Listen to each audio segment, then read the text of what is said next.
আসসালামু আলাইকুম, সকলকে আমন্ত্রণ আনন্দ টিভি রাতের সংবাদে। আপনাদের সঙ্গে আছি আমি মুস্তফা কামাল তোহার। ঢাকার কেরানীগঞ্জ উপজেলায় পুরানো ব্যাটারি ও টিন মিশ্রিত সীসার কৌটা ভেঙে ও পুড়িয়ে সীসা সংগ্রহের একাধিক কারখানার বর্জ্য ও বিষাক্ত ধোঁয়ায় দুর্বিষহ হয়ে উঠেছে স্থানীয় জনজীবন। এমন অবস্থা উপজেলার ভাংনা, বিলকাঠুরিয়া, করেরগাঁও এবং রতনের খামার এলাকার। আইনের তোয়াক্কা না করেই গড়ে তোলা কারখানায় ঝুঁকির মুখে পড়েছে জনস্বাস্থ্য, কৃষি, প্রকৃতি ও পরিবেশ। নানা রোগে আক্রান্ত হচ্ছেন মানুষ, মারা যাচ্ছে গবাদি পশু, নষ্ট হচ্ছে ফসল। কেরানীগঞ্জ প্রতিনিধি আশিক নূরের প্রতিবেদন, জানাচ্ছেন নয়নমণি।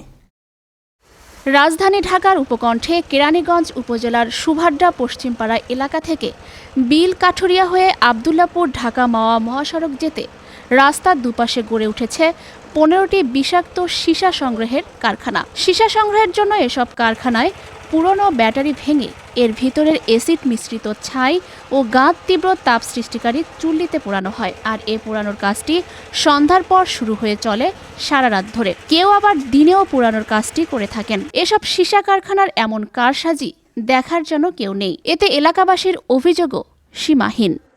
তারপর জ্বালা তখন এইদিকে পুরো অন্ধকার হয়ে যায়, পুরো সমস্যাই হয়, বাচ্চা কাচ্চাদের সমস্যা হয়, অসুখ হয়ে যায়। বিচ্ছিরি গন্ধ কয় আর ধুমার কারণে ক্রান্দার গন্ধ রয়ে যায়। ধুমা ফ্যান ফোন ছাড়তারি না, মনে বুঝেন এর কারণে মনে দরজা আটকে আমরা মনে বাইরই না। সীসা তৈরির কারখানার পার্শ্ববর্তী ধান ও সবজির ক্ষেতে চারা গজালেও ধোয়ার কারণে কিছুদিনের মধ্যে সেগুলোর পুড়ে যাওয়ার মতো অবস্থা। কারখানার চুল্লিগুলো থেকে নির্গত ধোয়ার কারণে আশপাশের জমির ফসল ও ঘাসের উপর এক ধরনের সাদা আবরণ পড়ে যায়। গরু ছাগলও অসুস্থ হয়ে পড়ে এসব জমির ঘাস খেলে। আমার 6টা গরু মারা গেছে, কেউ সেরেনা দিছে, সেরেনা তো দেয় নাই, কেউ কইলো না যে না এটা না এটা করো। এলাকায় স্কুল ও মাদ্রাসায় থাকা শিশুদের অনেকেই হয়ে পড়েছে অসুস্থ। আমরা ভাতৃরা অনেক ক্লাসে বসতে পারি না, আমাদের অনেক ক্ষতি হয়। রাতে ঘুমে তুললে পুরো মাদ্রাসা ধোয়া দিয়ে বেড়ে যায়। আমার শরীর খারাপ হয়ে গেছে 2-3 জন ছাত্র। সরেজমিনে কারখানায় গেলে অনেকেই স্বীকারও করলেন এসব ব্যাটারি ভেঙে সীসা সংগ্রহের কথা। পুরাতন ব্যাটারি আছে না, অন্য আর কি রিপেয়ারিং করে না, রাত্রে আগুন দিয়ে পুরা লাগে আর কি। না প্রয়োজন আর হচ্ছে ঠিক এখন কি দেয় ব্যাটারি তৈরি, আমরা তার অত কিছু জানি না। এই আজকে আরম্ভ করছি না, কিছু নাই, এখন করতে হবে কাগজ।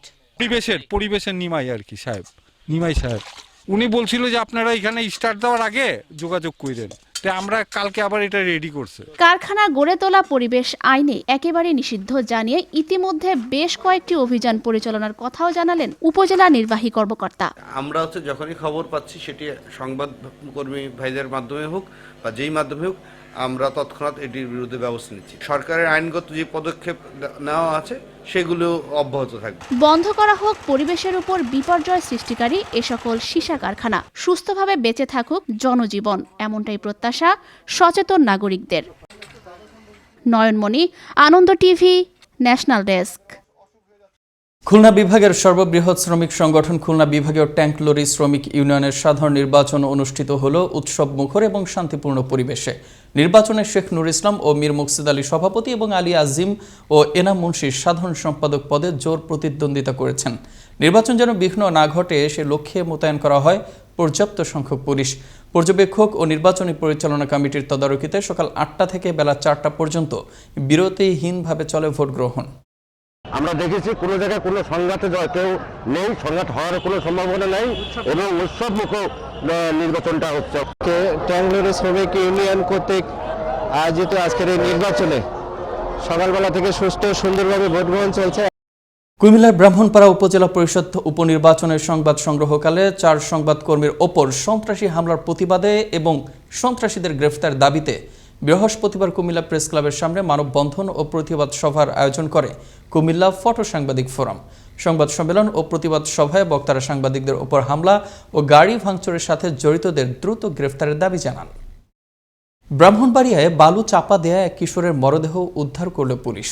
বৃহস্পতিবার দুপুরে শহরতলির 6বাড়িয়া এলাকায় নির্মাণাধীন একটি প্রজেক্টের ভেতর থেকে মরদেহটি উদ্ধার করা হয়। 6বাড়িয়া এলাকার দুলাল মিয়া মরদেহের পরিহিত জ্যাকেট, জুতা ও কাপড় দেখে নিজের সন্তান বলে প্রাথমিকভাবে চিহ্নিত করেছেন। মরদেহ ময়নাতদন্তের জন্য জেলা সদর হাসপাতাল মর্গে পাঠানো হয়। মৌসুম জুড়ে ভোলার মেঘনা তেঁতুলিয়া নদীতে কাঙ্ক্ষিত ইলিশ না পাওয়ায় দুর্দিন চলছে ভোলার জেলেপল্লীতে। মহাজনের দাদন আর এনজিও ঋণ পরিশোধ নিয়ে দিশেহারা জেলে ও ব্যবসায়ীরা। জীবিকার সন্ধানে কয়েক হাজার জেলে ঢাকা চট্টগ্রাম গিয়ে যুক্ত হচ্ছেন নতুন নতুন পেশায়। এদিকে নদীর প্রবেশ মুখে নিষিদ্ধ জালের ছড়াছড়ি এবং ডুবোচরের কারণে মাছের সংকট বৃদ্ধি পাচ্ছে বলে দাবি বিশেষজ্ঞদের।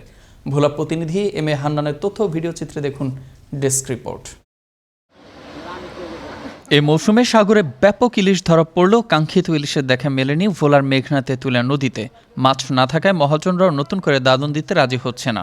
পুরনো দাদন পরিশোধের চাপ আসছে প্রতিনিয়ত, নেই বিকল্প কোনো কর্মসংস্থান। তাই জাল নৌকা রেখে তজিমুদ্দিন ঘাটের জেলে মনির মেঘনার পাড়ের পরিত্যক্ত জমিতে সবজি চাষ করছেন। আর বাবুল মাঝি জাল নৌকা ছেড়ে নির্মাণ শ্রমিকের কাজ করে কোনো মতে সংসার চালালেও ঋণের কিস্তি পরিশোধ করতে পারছেন না।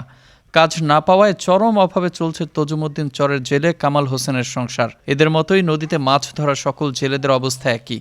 জেলেরা জানান, একবার নদীতে গেলে জ্বালানি সহ 2 থেকে 3 হাজার টাকা খরচ হয়, আর মাছ পাওয়া যায় 500 থেকে 1000 টাকার। এতে দেনা পরিশোধের পরিবর্তে বাড়ছে আরও দেনা। এতে পরিবার পরিজন নিয়ে নানা সংকটের কথা জানান কর্মহীন জেলেরা। নদীতে এখন কোনো মাছ নাই, আমরা না খাই মরতে আছি, রাস্তা আডিয়া দাঁত দেনা করে খাইতে আছি।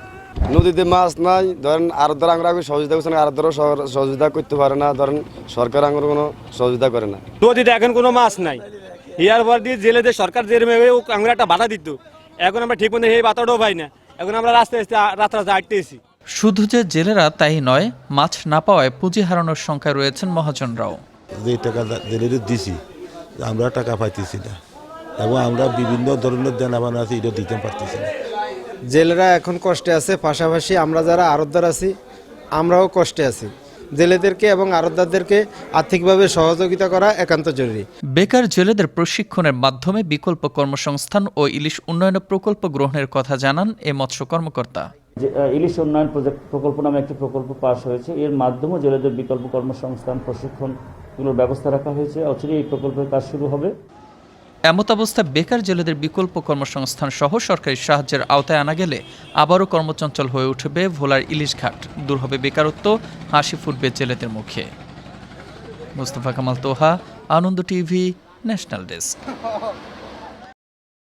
কুমিল্লায় 2630 পিস ইয়াবা ট্যাবলেট সহ 2 মাদক ব্যবসায়ীকে গ্রেফতার করেছে র্যাব 11 এর CPC-2 এর একটি দল।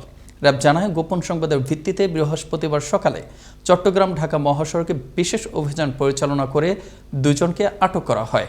পরে হাসপাতালে নিয়ে এক্স-রে পরীক্ষার মাধ্যমে পেটের ভেতরে ইয়াবার উপস্থিতি নিশ্চিত করে র্যাব। এ সময় পেটের ভেতর থেকে বিশেষ পদ্ধতিতে পেঁচানো ক্যাপসুল আকৃতির 54টি প্যাকেটে মোট 2630 পিস ইয়াবা ট্যাবলেট বের করে দেয় আটককৃতরা। আনন্দ টিভি রাতের সংবাদে এই ছিল এখনকার মতো। করোনা থেকে আপনি এবং আপনার পরিবারকে সুরক্ষিত রাখতে সরকারি নির্দেশনা মেনে চলুন। আনন্দ টিভির সর্বশেষ সংবাদ এবং বিনোদন সবার আগে দেখতে যুক্ত হন www.facebook.com/anondotvbd এই পেজে। ধন্যবাদ সবাইকে, শুভরাত্রি।